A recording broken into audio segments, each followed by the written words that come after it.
এবার তিন টুকরো হতে চলেছে বাংলাদেশ। বাংলাদেশ কি ভাঙনের মুখে? যে কোনো সময় ভারত কিনে নেবে বাংলাদেশকে। রংপুর চট্টগ্রাম নিয়ে নয়া দিল্লির মহাপরিকল্পনা শুরু। কি হতে চলেছে রংপুরের চট্টগ্রামের ভবিষ্যৎ? আসুন তার এক সম্ভাব্য ব্যাখ্যা তুলে দেওয়া যাক আজকের এই বিশ্লেষণে। বর্তমানে দক্ষিণ এশিয়ার ভূ রাজনীতিতে পর্দার আড়ালে এমন এক খেলা শুরু হয়েছে যা কোনো সাধারণ সমীকরণ নয়। ভারতের প্রথম জাতীয় নিরাপত্তা উপদেষ্টা পরিষদের সাবেক সদস্য এবং ভারতের নিউক্লিয়ার ডক্ট্রিন বা পারমাণবিক মতবাদের খসড়া কমিটির অন্যতম রূপকার এবং ন্যাশনাল সিকিউরিটি স্ট্র্যাটেজির সিনিয়র ফেলো ভারত কার্নাডের সোজাসাপটা কথা, বাংলাদেশের কাছে থেকে পুরো রংপুর অঞ্চলটা কিনে নাও, আর যদি বাংলাদেশ তাদের রাজি না হয় তাহলে সামরিক শক্তি খাটিয়ে জোর করে তা কেড়ে নাও। মোদী সরকারের কাছে এই চরম আগাছামূলক প্রস্তাব ভিড়ে দিয়েছেন তিনি আর কেউ নয়, তিনি হলেন আন্তর্জাতিক সম্পর্কের ভাষায় তাকে বলা হয় একজন কঠোর বাস্তববাদী চিন্তাবিদ। তিনি শান্তি বা কূটনীতির চেয়েও সামরিক শক্তি এবং নিজের দেশের স্বার্থকে সবার উপরে রাখে। আর ঠিক এ কারণে দিল্লির সাউথ ব্লকে অন্দরে আবাদ যাতায়াত থাকা এই ব্যক্তিটির মন্তব্যকে ইগনোর করতে পারছেন না আন্তর্জাতিক রাজনৈতিক মহল। তবে রাজনৈতিক বিশেষজ্ঞদের মতে এর নৈপথ্যে মূলত রয়েছে ভারতের গলায় কাটা চিকেন স্নেক এবং রংপুর। কিন্তু কেন হঠাৎ রংপুর নিয়ে ভারতের প্রতিরক্ষা মহলে এত ঝড় ফুটলো? এর উত্তরে লুকিয়ে আছে ভারতের এই মানচিত্রের সবচেয়ে দুর্বল জায়গা, যাকে বলা হয় চিকেন স্নেক বা শিলিগুড়ি করিডোর। আমরা জানি মাত্র 22 কিলোমিটার চওড়া এই মাটির সরু টুকরোটি ভারতের মূল ভূখণ্ডের সাথে সিকিম, আসাম, ত্রিপুরা, মণিপুর, মেঘালয়, মিজোরাম এবং অরুণাচল প্রদেশ অর্থাৎ উত্তর পূর্বাঞ্চলীয় 7 সিস্টারকে যুক্ত করে রেখেছে। আর এই চিকেন স্নেক ভারতের জন্য রীতিমতো এক গলা কাটা, আর এর ঠিক নিচেই একটা সুচালক কাটার মতো অবস্থান করেছে বাংলাদেশের রংপুর বিভাগ। এবং ভারতের চিন্তার বিষয় ঠিক এখানেই, তার কারণ চিকেন স্নেকের একদম পাশে এখন চীনের খুল্লা উপস্থিতি। তার উপর বাংলাদেশও বেশ সাজিয়ে গুছিয়ে ঢুকেছে চীন এবং তাদের কাজও শুরু করে দিয়েছে ইতিমধ্যে এই করিডোরের কাছাকাছি এলাকায়। এই বিষয়ে ভারত কার্নাড তার নিজস্ব ব্লক সিকিউরিটি ওয়াচ নামক বইতে লিখেছেন, বাংলাদেশ যদি কখনো চীনের একটি সামরিক প্রক্সি বা পুতুলে পরিণত হয়, কিংবা সেখানে যদি ভারত বিরোধী কোনো চরমপন্থী শক্তির উত্থান ঘটে, তবে ভারতের কপালে চরম দুঃখ আছে। কারণ কোনো যুদ্ধ পরিস্থিতিতে চীন যদি এই শিলিগুড়ি করিডোরটি কেটে নিতে পারে, তবে উত্তর পূর্ব ভারত মূল ভূখণ্ড থেকে সম্পূর্ণ বিচ্ছিন্ন হয়ে পড়বে, যা ভারতের সার্বভৌমত্বকে একেবারে ধূলিসাৎ করে দেবে। আর এই মারাত্মক ভূ রাজনৈতিক আতঙ্ক থেকে ভারতের কার্নাড তার সমাধানও দিয়েছেন। Warden the Siliguri corridor oxygen the Rangpur division of Bangladesh নামক বইটিতে, অর্থাৎ শিলিগুড়ি করিডোরকে চওড়া করো এবং বাংলাদেশের রংপুর বিভাগকে দখল করো। তার মতে রংপুর ভারতের অন্তর্ভুক্ত হলে ভারতের উত্তর পূর্ব সীমান্তটি সোজা এবং প্রতিরক্ষামূলকভাবে অত্যন্ত শক্তিশালী হয়ে উঠবে। সুতরাং অধ্যাপক কার্নাড এই পরিকল্পনা বাস্তবায়নের জন্য মোদী সরকারের সামনে দুটো পথ খোলা রেখেছেন। একটা হলো সহজ পথ এবং অন্যটা কঠিন পথ। এর মধ্যে সহজ পথটা হলো অর্থের বিনিময়ে কেন, অর্থাৎ রংপুর বিভাগের মোট আয়তন 16,185 বর্গ কিলোমিটার। বর্তমানে বাংলাদেশের মাথায় রয়েছে প্রায় $10,400 কোটি বিশাল আন্তর্জাতিক ঋণের বোঝা, যা সুদ মেটাতে বাংলাদেশকে রীতিমতো হিমশিম খেতে হচ্ছে এই সময়ে। আর কার্নাডের প্রস্তাব হলো এই অর্থনৈতিক সংকটকে কাজে লাগিয়ে ভারত ডলারের থলি নিয়ে এগিয়ে যাক এবং 1,000 থেকে 2,000 কোটি মানে 10 থেকে 20 বিলিয়ন ডলার দিয়ে বাংলাদেশের কাছ থেকে আস্ত রংপুর বিভাগটিকে কিনে নিই। এতে বাংলাদেশের ঋণেরও চাপ কিছুটা লাঘব পাবে এবং ভারতের ঘাড়ের কাছে নিঃশ্বাস নেওয়া চীনের ষড়যন্ত্র শেষ হবে।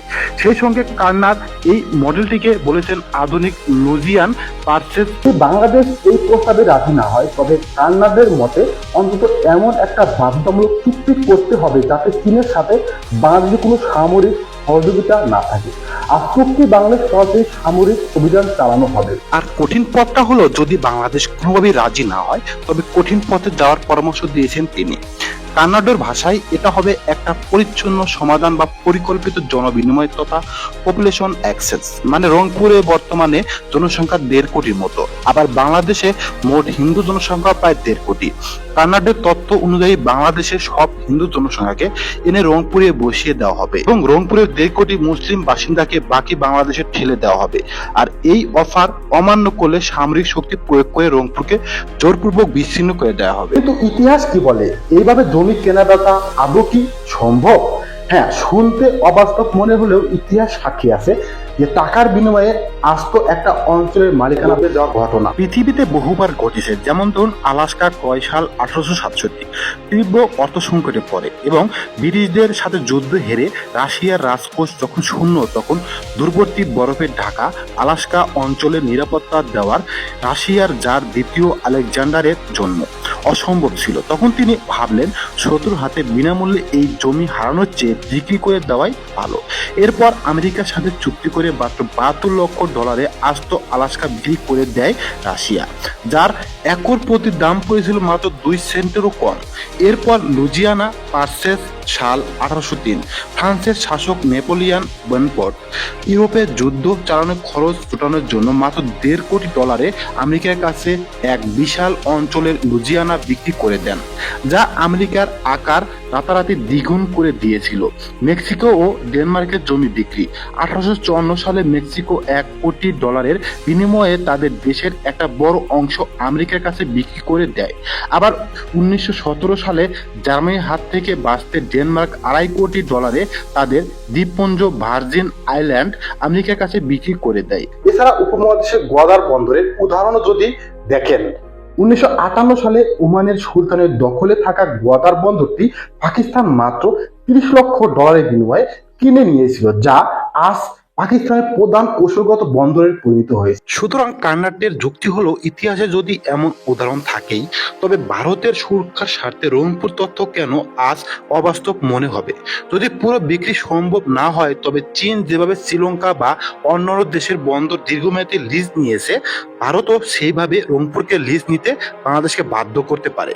আচ্ছা, এসব কি শুধুই কাগজের তথ্য? গ্রাউন্ড রিলেটি কিন্তু অন্য কথা বলছে। চিকেন স্নেক থেকে মাত্র 125 কিলোমিটার দূরে বাংলাদেশের লালমনিরহাটে দ্বিতীয় বিশ্বযুদ্ধের আমলের পুরনো বিমান ঘাঁটি পুনরুজ্জীবনের কাজ চলছে এবং চীন কর্মকর্তারা তা পরিদর্শনও করছেন। এমনকি তিস্তা মহাপরিকল্পনাতেও জড়িয়ে রয়েছে চীন। ভারতের প্রতিরক্ষা বিশেষজ্ঞ ব্রহ্মা চেলানি সরাসরি উদ্বেগ প্রকাশ করে এই বিষয়ে বলেছেন, লালমনিরহাট সক্রিয় হলে চীনের আকাশ নজরদারির সামর্থ্য ভারতের শিলিগুড়ি করিডোর পর্যন্ত পৌঁছে যাবে। ঘাঁটি থেকে চীন ড্রোন বা বিমান উড়ালে ভারতের পূর্বাঞ্চলীয় বায়ু কমান্ডের প্রতিটি গতিবিধি মুহূর্তে ধরা পড়ে যাবে। তার উপর বাংলাদেশ বিমান বাহিনীর জন্য পাকিস্তানের তৈরি অত্যাধুনিক JF-7 থান্ডার যুদ্ধবিমান কেনার প্রক্রিয়া সক্রিয়ভাবে ভাবা হচ্ছে। অন্যদিকে পাকিস্তানও বাংলাদেশের সেনানায়কদের ঘন ঘন সফর এবং তারেক রহমানের সচিবালয়ের 14 দলের একটি বড় দলের চীন সফর দিল্লির দুশ্চিন্তা আরো বাড়িয়ে তুলেছে। এর সঙ্গে তুরস্কের সাথে অস্ত্র নির্মাণ কারখানা স্থাপনের চুক্তি করেছে বাংলাদেশ। কাউন্টার হিসেবে গত নভেম্বরে শিলিগুড়িতে বিএসএফ, এসএসবি, আইটিবিপি সেনাবাহিনী এবং রেলওয়ে রক্ষা বাহিনীকে নিয়ে ভারতের উচ্চ পর্যায়ের নিরাপত্তা বৈঠকও বসেছে। আর মে মাসে বাংলাদেশ সীমান্তের ঠিক কাছে তিস্তা প্রহার নামে এক বিশাল সামরিক মহড়া চালিয়েছে ভারতীয় সেনাবাহিনী। আর 7 সিস্টার হারানোর ভয়ে ইতিহাসে সবচেয়ে বেশি সেনা উপস্থিতির রাফায়েল বিমান মোতায়েন সহ সব ব্যবস্থা নিয়েছে ভারত। তবে দেখুন, ভারত কান্নাদের এই পরামর্শের বয়স প্রায় 7 মাস হয়ে গিয়েছে। এরই মধ্যে গড়িয়েছে বহুজন। এরপর পশ্চিমবঙ্গে ক্ষমতায় এসেছে বিজেপি সরকার, যা বাংলাদেশের জন্য নতুন অস্থিরতা এবং ভয় তৈরি করেছে। শুভেন্দু অধিকারী ক্ষমতায় আসার আগেই ঘোষণা করে দিয়েছিলেন যে বাংলাদেশ দখল করো। শুধু তিনি নন, ভারতের কৌশলগত মূলধারা অনেক গুরুত্বপূর্ণ মানুষের মুখে থেকে এমন ঘোষণা শোনা গিয়েছিল। তারা বলেছিলেন, ভারত যদি চিকেন স্নেক থাকে একটা, তবে বাংলাদেশের চিকেন স্নেক আদতে রয়েছে দুটো, উত্তরে রংপুর আর দক্ষিণে ফেনী। এছাড়াও আন্তর্জাতিক বিশ্লেষকদের একাংশ আরো ভয়ঙ্কর দাবি করেছেন। তা হলো, পরিস্থিতি যদি চরম সীমায় পৌঁছায়, তবে অস্তিত্ব রক্ষার্থে ভারত ও আমেরিকা যৌথভাবে কূটনীতিক ও সামরিক শক্তি প্রয়োগ করে বাংলাদেশকে 3 টুকরো করার পথে হাঁটতে পারে। আর এর মধ্যে প্রথম টুকরোটা হবে রংপুর। এক্ষেত্রে শিলিগুড়ি করিডোরকে সুরক্ষিত করতে বাংলাদেশের উত্তর অঞ্চলীয় রংপুর ডিভিশনকে সামরিকভাবে মূল ভূখণ্ড থেকে বিচ্ছিন্ন করে বাফার জোন করা হবে।